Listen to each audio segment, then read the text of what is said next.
In this video, I'll be showing you how to remove the exhaust system from a car. Alright, this is everything I'm mainly going to be using to get the job done. First, I have a socket set here, and I have some open-end wrenches. These are going to be used to remove the various nuts and bolts that are throughout the exhaust system. I have some channel locks here, which I'm going to be using to remove the rubber supports that are also on various locations throughout the exhaust system.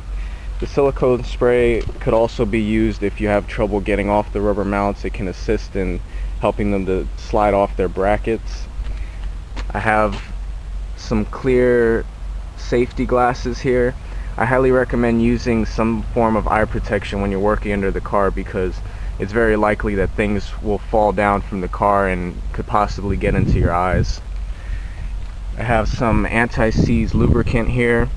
I'm going to be using this when I reassemble the exhaust system so that the nuts and bolts will be less likely to seize up over time. And I also have a jack here, which I'll be using to jack up the vehicle and in the front and rear in order to get better access to the nuts and bolts throughout the exhaust system. I have a piece of cardboard to lay on. You could also use a creeper. And I have a couple of rocks here. I'm going to be using these to chalk the wheels. These, of course, aren't the proper things you should chalk the wheels with. They actually make wheel chalks that are much more reliable and proper to use, but I don't have any available, so these are better than nothing. First, I'm going to start off with removing the muffler. The muffler attaches to the exhaust piping back here. There's two bolts that hold it on. These two bolts are spring-loaded, so when I remove the nuts from them, I'm going to have to be careful that they don't fly apart and the nuts and bolts get lost somewhere. When you're removing various nuts and bolts throughout the exhaust system, you may have difficulty because over time, heat and moisture can lock up the nuts and bolts, and you could possibly snap them off when you're trying to remove them. The best thing you can do to avoid that, you could possibly use a torch on the nuts, and that could help you remove the bolts from them. You could also spray some sort of lubricant such as WD-40 around the threads, and that may help it to penetrate and assist in removing, the nuts and bolts. And you could also use an impact device such as an impact wrench, and that way with the hammering motion you're less likely to snap the bolts off and you're more likely to knock them free. In my case, I've removed different parts of my exhaust system a couple times, so I'm pretty sure everything should come off pretty easily. So I'm just going to use my open-end wrenches here.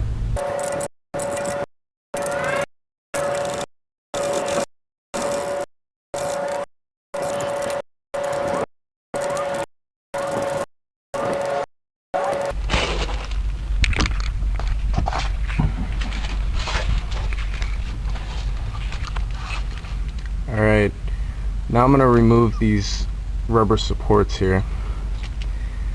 The way I'm going to do this is I'm going to take channel locks, I'm going to open them up a bit, and I'm going to basically put one side of the jaw of the channel locks onto the back of the rubber support, and then I'm going to put the other end on this little metal mount here, and I'm just going to squeeze and try to work the rubber piece off that mount there.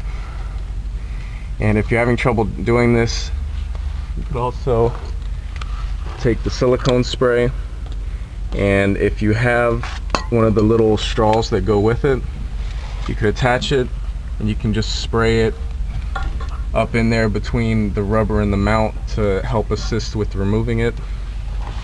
So I'm gonna go ahead and try to remove this now.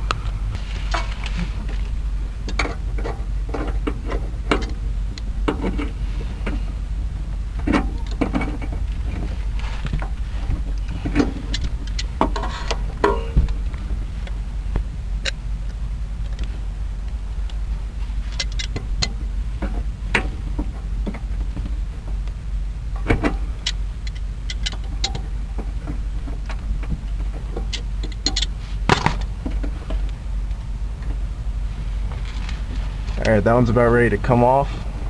So I'm going to go ahead and start working this one loose. Now I should be able to pretty easily detach both of them once I have them to this point.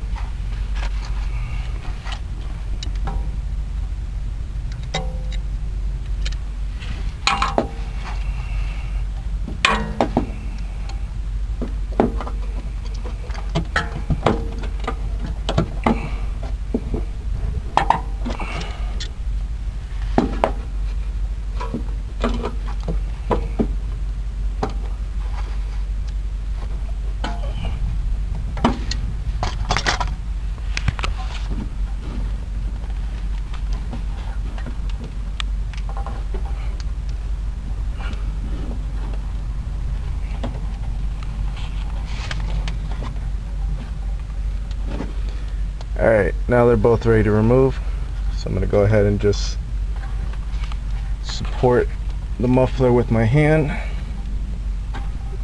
pop that off, pop that one off. Now the muffler's free to come down, and I can just pull it out.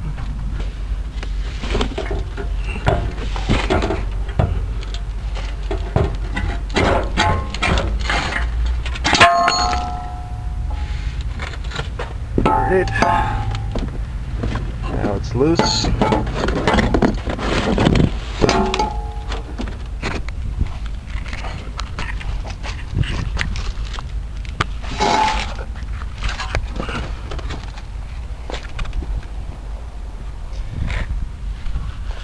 So there's the muffler with the mounts. There's the back end where it mounts up to the exhaust piping. So the next thing I'm going to do is remove the main exhaust piping that runs under the car. Alright, now I have the front end of the vehicle jacked up, so I'm going to go ahead and remove the catalytic converter from the down pipe of the headers, and I'm just going to go ahead and remove the catalytic converter with the entire exhaust system rather than removing it separately. It'll make it easier just to remove it with the exhaust piping. So there's two bolts that hold this on, just like the muffler. One here, and one on the other side here. They're both spring loaded, so again I'm gonna have to be careful they don't fly apart and get lost somewhere.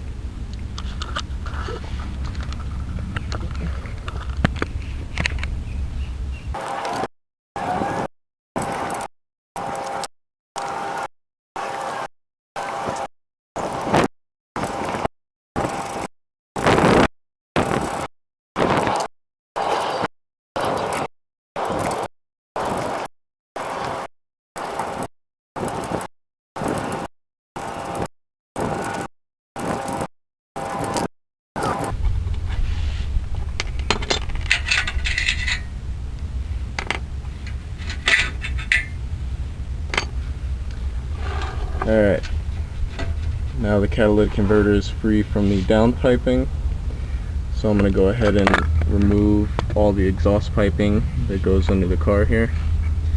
What I have left are actually three rubber mounts, two in the middle and one at the end there where the muffler was attached.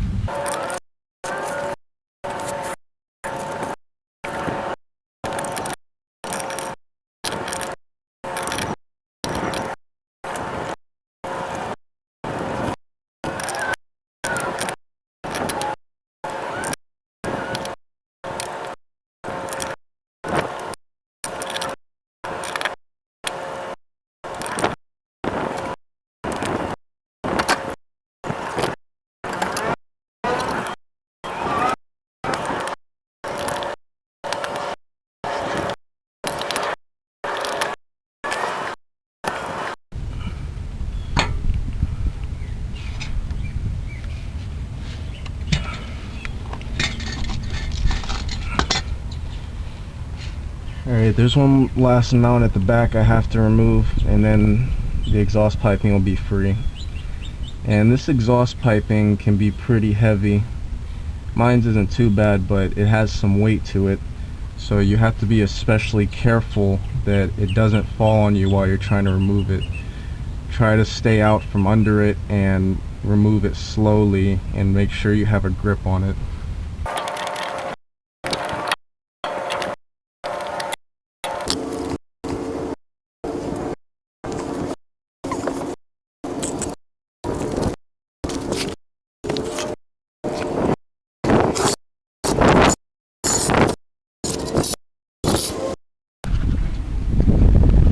Alright, now here's my exhaust piping.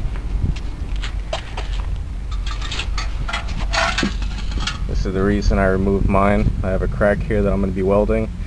It could have been welded with the exhaust piping on the car, but I'm new to welding and it's a lot easier for me to weld downwards than upwards. Now the last part of my exhaust system that I would need to remove in order to make it where the entire exhaust system's removed would be the headers here. In my case, I don't have to remove them. I'm just removing my exhaust piping so that I can weld it.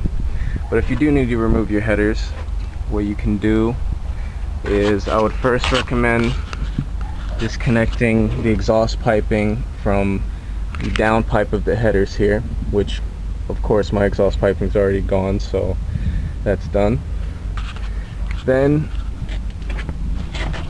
you may have some brackets and supports, like for my car. There's a bracket right here, and it has two nuts here. They could be removed and the bracket could be pushed out of the way.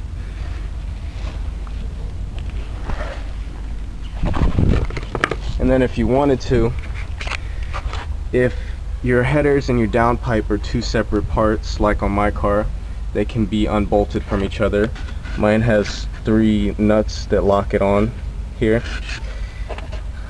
And if you could possibly also remove the headers and the downpipe together, depending on how much space your car has to work with. And so if you want to remove the header portion, you may have a protective shield here that you'll have to remove. My car doesn't have it. And then my car also has a bracket right down in here. This is the bracket here. I don't have a bolt in it, but that would also need to be removed for my car if it was there. And then simply remove the nuts here, and then the whole thing should come out. And also I would remove the dipstick so that it doesn't get messed up. And another thing I forgot to mention, your vehicle may have one O2 sensor or 2 that would need to be unplugged and made free to where you'll be able to remove the headers and downpipe without a problem.